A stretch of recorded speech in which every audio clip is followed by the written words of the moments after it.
எல்லாருக்கும் வணக்கம். இந்த வீடியோவில் அற இலக்கியங்கள் அப்படிங்கிற டாபிக் உள்ளே இருக்கக்கூடிய நாலடியார் பற்றி பார்க்க போகிறோம். நம்ம ஏற்கனவே அற இலக்கியங்களில் ஒரு இலக்கியமான திருக்குறளுக்கு 2 வீடியோக்கள் பார்த்தாச்சு. அதில் இன்னும் ஒரு 20-30 திருக்குறள் பார்க்க வேண்டியது இருக்குது. அதற்கு ஒரு வீடியோ வரும். அது மட்டும் இல்லாமல் நம்ம ஏற்கனவே அற இலக்கியங்களை நம்ம எப்படி அப்ரோச் பண்ணணும் அப்படின்னு ஒரு தெளிவான ஒரு வீடியோ போட்டிருக்கோம். அதை ஒருக்கா பார்த்துக்குங்க. ஏன்னா அற இலக்கியங்கள்லேருந்து கம்பல்சரி 2 கேள்வி கேட்குறாங்க. அது மட்டும் இல்லாமல் அற இலக்கியங்களோட கண்டென்ட் ரொம்ப கம்மி. ஒரு 1 hour 1.5 hours நம்ம அதை படிச்சிட முடியும். ஓகேங்களா? இப்போ நாலடியார் பற்றி நம்ம ஒரு தெளிவான புரிதல் ஏற்படுத்திக்கலாம். இதுக்கு ஒரு 10-12 நிமிஷம் தேவைப்படும். முந்தைய ஆண்டுகள் 6 தேர்வுகள்லேருந்து 2 தேர்வுகளில் 2 கேள்வி கேட்டிருக்காங்க. அந்த கேள்வி என்னன்னு பார்த்துக்கலாம். இந்த 2 கேள்வியும் நேரடியாக நம்மளுடைய ஸ்கூல் புக் கண்டென்ட்லேருந்து தான் கேட்டிருக்காங்க. 2022 குரூப் 2ல் ஒரு கேள்வி கல்வி அழகே அழகு என்றும் கல்வி கரையில கற்பவர் நாள் சில என்றும் கூறும் நூல் எதுன்னு கேட்டிருக்காங்க. இந்த ஃபஸ்ட்டு லைன் நாலடியாருடைய 2 பாடல்கள் நம்ம ஸ்கூல் புத்தகத்தில் இருக்குது. அந்த ஃபஸ்ட்டு லைன் அந்த 2 பாடல்களையும் இல்லை. ஆனால் இந்த 2வது லைன் நம்ம ஸ்கூல் புத்தகத்தில் இருக்குது. இந்த 2வது லைன் மொழிபெயர்ச்சி, அதாவது கற்றவை கற்றபின் அப்படிங்கிற ஒரு பாக்ஸுக்குள்ளே இந்த பாடல் இருக்குது. அந்த பாக்ஸ் இருக்கக்கூடிய பாட தலைப்புடைய பெயர் தான் கல்வி அழகே அழகு. ஸோ இந்த 2 வார்த்தையுமே 2 லைனுமே நம்ம ஸ்கூல் புத்தகத்தில் தான் இருக்குது. இந்த 2 லைனும் இருக்கக்கூடிய நூல் எதுன்னா நாலடியார். ஓகேங்களா? அடுத்தது எக்ஸிக்யூட்டிவ் ஆஃபீஸர் கிரேட் 4லேருந்து ஒரு கேள்வி கேட்டிருக்காங்க. பழகு தமிழ் சொல்லருமை நாள் 2ல், அதாவது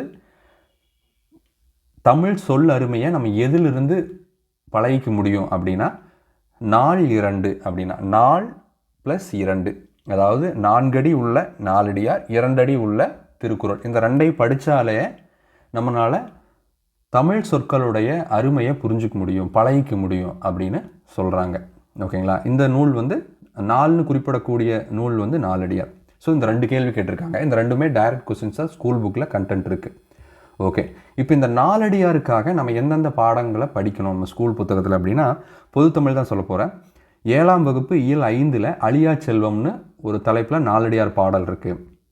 அதே மாதிரி 8ஆம் வகுப்பு இயல் 4ல் கல்வி அழகே அழகு அப்படிங்கிற ஒரு பாடப்பகுதியில் கற்பவை கற்றபின் அப்படிங்கிற ஒரு பாக்ஸுக்குள்ளே ஒரு நாலடியார் பாடல் இருக்குது. ஸோ இந்த 2 பாடல்கள் இருக்குது. நம்ம இந்த நாலடியார் பற்றி ஒரு ஐடியா க்ரியேட் பண்ணிவிட்டு இந்த 2 பாடலுக்கு என்ன பொருள், இந்த 2 பாடல்கள்லேருந்து என்ன கேள்விகள் கேட்கலாம், அதில் என்ன அறிஞர் பொருள் இருக்குது அப்படிங்கிறது தெளிவாக பார்க்கலாம். இப்போது நாலடியார் பற்றியான நூல் குறிப்பு, ஆசிரியர் குறிப்பு தெளிவாக பார்த்துக்கலாம். நாலடியாரை எழுதியவர்கள் சமண முனிவர்கள். குறிப்பாக சொல்லணும்னா பாண்டிய நாட்டு சமண முனிவர்கள். இதை தொகுத்தவர், அதாவது 400 பாடல்களை எழுதிட்டாங்க நாலடியாரில். அது தொகுத்தவர் யாருன்னா பதுமனார். நாலடியாரில் மொத்தம் எத்தனை பாடல்கள் உள்ளன? 400 வெண்பாக்கள் 4 அடி இருக்கக்கூடிய வெண்பா, அந்த மாதிரி தான் நாலடியாரில் இருக்கிற பாடல்கள் இருக்கும். தமிழ் இலக்கியங்களில் நாலடியார் எந்த வரிசையில் வைக்கப்பட்டுள்ளது? 10 கீழ்கணக்கு அப்படிங்கிற வரிசையில் வைக்கப்பட்டிருக்கு. நாலடியார் எத்தகைய நூல்? நாலடியார் ஒரு அறநூல் அல்லது நீதி நூல் அப்படின்னு சொல்கிறாங்க. நாலடியார் எவ்வாறு பகுக்கப்பட்டுள்ளது அப்படின்னு சொல்கிறாங்க. அதாவது நாலடியாரில் இருக்கக்கூடிய 400 செயல்கள் இருக்குது. இந்த 400 செயல்களையும் வரிசைப்படுத்தி அதற்கு தலைப்பு கொடுத்து அதை பால்களாகவும் பால்களில் அதிகாரங்களாகவும் தனித்தனியாக பிரிச்சிருக்காங்க. இதை பிரித்தது பதுமனார். அதை எப்படி பிரிச்சிருக்காருன்னா மொத்தம் 400 பாடல்களை 40 அதிகாரங்களாக பிரிக்கிறாரு. அதிகாரத்திற்கு 10 பாடல். அதே மாதிரி அந்த 40 அதிகாரங்களை 3 இயல்களாக பிரிக்கிறார். அறத்துப்பாலுக்கு 13 அதிகாரங்கள், பொருட்பாலுக்கு 24 அதிகாரங்கள், இன்பத்துப்பாலுக்கு 3 அதிகாரங்கள், மொத்தம் 40 அதிகாரங்கள். திருக்குறளில் இதே செட்டப் தான் இருக்கும். அறத்துப்பாலுக்கு 38 அதிகாரங்கள், பொருட்பாலுக்கு 70 அதிகாரங்கள், இன்பத்துப்பாலுக்கு 25 அதிகாரங்கள், மொத்தம் 133 அதிகாரங்கள். பதுமனார் என்ன பண்ணுறாரு அப்படின்னா நாலடியாருக்குரிய அந்த 400 பாடல்கள் இருக்கீங்களா, அந்த 400 பாடல்களை 10 பாடல்களாக அதிகாரங்களாக தொகுக்கிறாரு, அதிகாரங்களை பால்களாக தொகுக்கிறாரு. ஓகேங்களா? ஸோ இந்த இந்த பிரிவினையை செஞ்சு தொகுத்தவர் பதுமனார் அப்படிங்கிறத ஞாபகம் வச்சுக்கோங்க. அடுத்தது நாலடியாரின் வேறு பெயர்களை குறிப்பிடுக. நாலடியாருக்கு வேறு ஏதாவது பெயர்கள் இருக்கா அப்படின்னா நாலடி 400 வேளாண் வேதம். ஓகேங்களா? இதுவும் ஸ்கூல் புத்தக கண்டென்ட் தான், பயப்பட தேவையில்லை. 2 பெயர். 4 அடி 400, 4 அடி இருக்கக்கூடிய பாடல்கள் 400 பாடல்களை கொண்டது நாலடியார். அடுத்தது வேளாண் வேதம் அப்படின்னு சொல்கிறாங்க. அடுத்தது நாலடியார் குறித்த சிறப்பு தொடர்கள். நாலடியாரை சிறப்பிக்கும் விதமாக என்ன தொடர்கள் இருக்குது அப்படின்னு பார்க்கலாம்.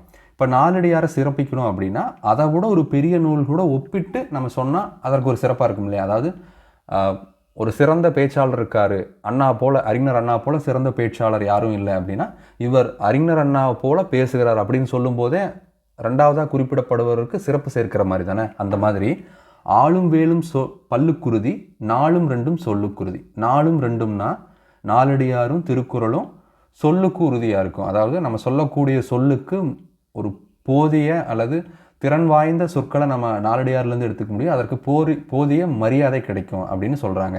அப்படி பார்க்கும்போது திருக்குறளோட நாலடியாரை ஒப்பிடுறாங்க.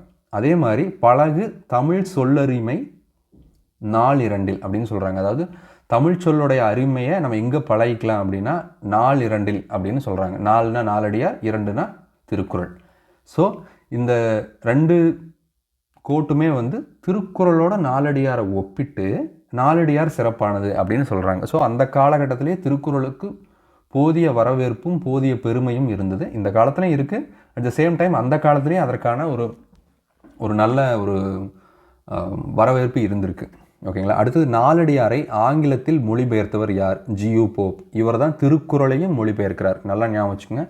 திருக்குறள் மற்றும் நாலடியாரை மொழிபெயர்த்தவர் ஜியு போப். அதனால தான் சொன்னேன், திருக்குறளுக்கும் நாலடியாருக்கும் நிறைய ஒற்றுமைகள் இருக்குது. அதனுடைய கண்டென்ட் சேம், இங்கேயும் அதே மிரர் இமேஜ் மாதிரியே இருக்கும். அதாவது பால்களாக பிரிக்கிறது, அதிகாரங்களாக பிரிக்கிறது, அதிகாரங்களோடைய எண்ணிக்கை மடங்குகள், அந்த மாதிரி நிறைய விஷயங்கள் ரெண்டுக்கும் பொருந்தி வரும். ஸோ இதை நல்லா ஞாபகம் வச்சுக்கோங்க. இன்னொருக்க பார்க்கலாமா? நாலடியாரை எழுதுனது பாண்டிய நாட்டு சமண முனிவர்கள், தொகுத்தவர் பதுமனார். மொத்தம் 400 பாடல்கள் இருக்குது. இதனை 14 கீழ்கணக்கு நூல்களில் வச்சுருக்காங்க. இது ஒரு நீதி நூல். இந்த நீதி நூலில் 3 பால்கள், 40 அதிகாரங்கள் இருக்குது. அறத்துப்பாலில் 13, பொருட்பாலில் 24, இன்பத்துப்பாலில் 3. இதை பகுத்தவர் பதுமனார். இதற்கான வேறு பெயர்கள் நாலடி 400, வேளாண் வேதம், ஆளும் வேலும் பல்லுக்குருதி, நாலும் ரெண்டும் சொல்லுக்குருதி, பழகு தமிழ் சொல் அருமை நாலிரண்டில் அப்படின்னு சொல்கிறாங்க. அடுத்தது இதை தொகுத்தவர் ஜியு போப். ஓகேங்களா? அவ்வளோதான் நாலடியாருடைய நூல் குறிப்பு, ஆசிரியர் குறிப்பு. இப்போ நாலடியாரில் இருக்கக்கூடிய 2 பாடல்கள், இந்த 2 பாடல்களை நம்ம தெளிவாக பார்த்தோம்னா நாலடியார் கம்ப்ளீட் ஆயாச்சு. முதல் பாடல், இதில் போல்டு லெட்டர்ஸில் பிளாக்ல இருக்கிறது, அதாவது இடது பக்கம் பிளாக்ல இருக்கிறது பாடல் வரி, ப்ளூவில் இருக்கிறது அந்த பாடல் வரிக்குரிய பொருள், அறிஞர் பொருள், அந்த மாதிரி. ஓகேங்களா? வைப்புலி கோட்படா. வைப்புலி அப்படின்னா பொருள்களை சேமித்து வைக்கக்கூடிய இடம். கோட்படா அப்படின்னா அதை களவாட முடியாது, அதாவது அதை கைப்பற்ற முடியாது அப்படிங்கிற மாதிரி மீனிங். அப்படின்னா என்ன அர்த்தம்னா, நீங்கள் பொருள்களை சேமித்து வைக்கிறீங்க, அப்படி சேமித்து வைக்கிறதும் கூட ஒருத்தன் திருடிட்டு போயிடுவான். அப்படி இந்த கல்வியை சேமித்து வைத்தாலும் திருடிட்டு போக முடியாது அப்படின்னு சொல்கிறாங்க. அதாவது சேமித்து வைக்கவே தேவையில்லை, இது ஒரு செல்வம் தான், ஆனால் சேமித்து வைக்க தேவையில்லாத செல்வம். அப்படி சேமித்து வைத்தாலும் அதை திருட முடியாது அப்படின்னு சொல்கிறாங்க. வாய்த்தீயிற் கேடில்லை.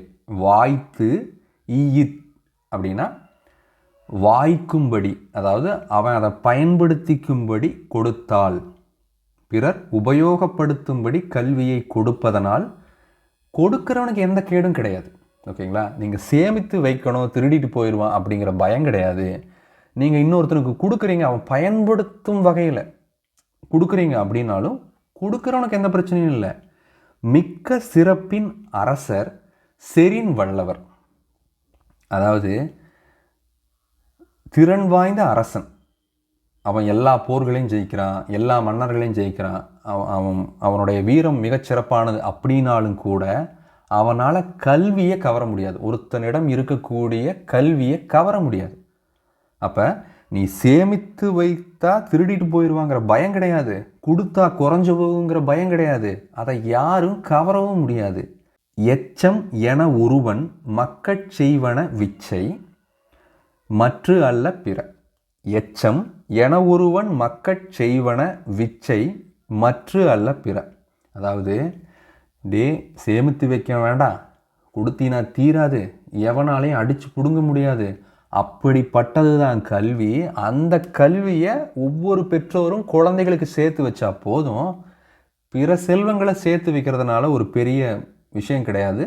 பிற விஷயங்கள் கல்வியோட கம்பேர் பண்ணும்போது செல்வமாகவே கருதப்படாது அப்படின்னு நாலடியார் சொல்லுது. அப்போ கல்வியுடைய தன்மை அப்படிங்கிற விதத்தில் நீ சேமித்து வைத்தால் திருடிட்டு போயிடுவாங்கிற பயம் கிடையாது, கொடுத்தீனா தீந்து போகும் அதனால் உனக்கு பிரச்சனை வருங்கிற பயம் கிடையாது, எவ்வளவு தான் வல்லவனாக இருந்தாலும் உங்ககிட்ட இருந்து அதை பறிச்சுக்க முடியாது, அதனால் குழந்தைகளுக்கு கல்வியை கொடு அப்படின்னு நாலடியார் சொல்லுது.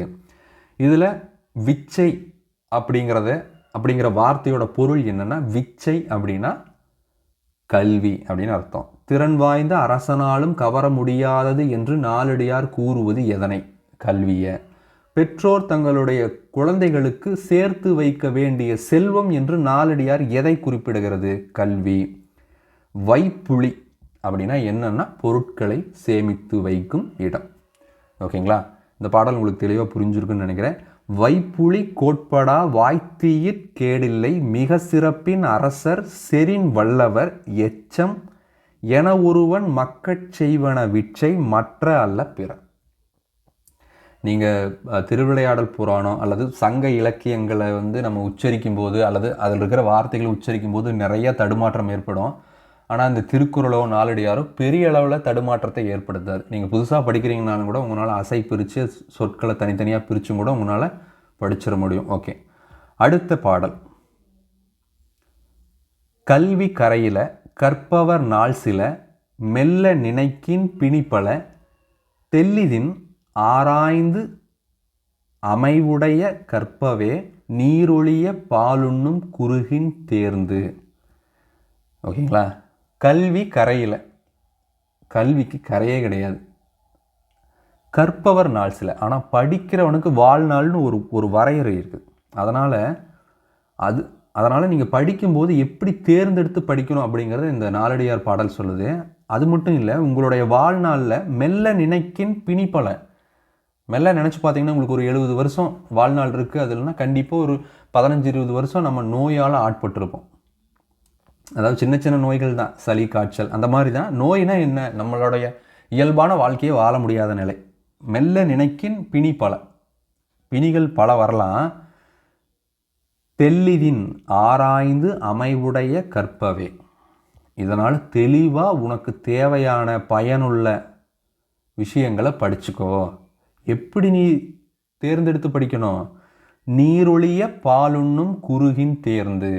அதாவது பாலையும் தண்ணியும் சேர்த்து வச்சோம்னா தண்ணியை விட்டுட்டு பாலை மட்டும் எப்படி அன்னப்பறவை குடிச்சிட்டு போகுது, அந்த மாதிரி நீ தெளிவாக தேர்ந்தெடுத்து நீ எதை படிக்கணுமோ அதை படிச்சுக்கோ அப்படின்னு நாலடியார் சொல்லுது. ரெண்டுமே கல்வியை பற்றினதான். இந்த பாடல்லேருந்து என்ன கேள்வி கேட்கலாம்? நீரில் கரைந்துள்ள பாலை மட்டும் பிரித்து உண்ணும் திறனுடைய பறவை எது? அன்னப்பறவை, குருகு. ஒருவர் படிக்க வேண்டிய நூல்களை எவ்வாறு தேர்ந்தெடுக்க வேண்டும்? நீரில் கலந்துள்ள பாலை எவ்வாறு குருகு பிரித்தெடுத்து உண்கிறதோ அதுபோல் நாம் பிரித்து படிக்கணும் அப்படின்னு சொல்கிறாங்க. ஓகே, ஒரு பாடல் மட்டும் கூடுதலாக சேர்த்துருக்கேன். இது நம்மளுடைய முந்தைய சிலபஸில் இருந்த ஒரு பாடல், அதாவது ஸ்கூல் புக் முந்தைய சிலபஸில் இருந்த ஒரு பாடல். நாய்க்கால் சிறுவிரல் போர், நாய்க்கால் சிறு விரல் போல் நன்கணியார் ஆயினும். அதாவது நாயுடைய கால்கள் இருக்கக்கூடிய விரல்கள் நல்லா நெருக்கமாக இருக்கும். நம்மளுடைய விரல்கள் மாதிரி கேப் விட்டு இருக்காது. அந்த மாதிரி ரொம்ப நெருங்கி பக்கத்துலேயே இருப்பாங்க. ஆனால் ஈக்கால் துணையும் உதவாதார் நட்பெண்ணாம். ஆனால் அப்படி இருந்தும் ஈக்காலை போல் ஒரு சின்ன உதவியும் கூட செய்யாதவருடைய நட்பு என்னதான் நட்பு? செய்தானும் சென்று கொள்ளல் வேண்டும். தூரத்தில் இருந்தாலும் அவங்க கூட போய் சேர்ந்துக்கணும் அல்லது நட்பு கொண்டுக்கணும். செய்விளைக்கும் வாய்க்கால் அணையார் நட்பு. செய்யினா வேளாண் நிலம், வயல். அதற்கு தண்ணியை எப்படி கொண்டு வந்து வாய்க்கால் கொடுக்குது? எங்கேயோ இருந்த தண்ணியை வாய்க்கால் கொண்டு வந்து கொடுக்குது இல்லையா?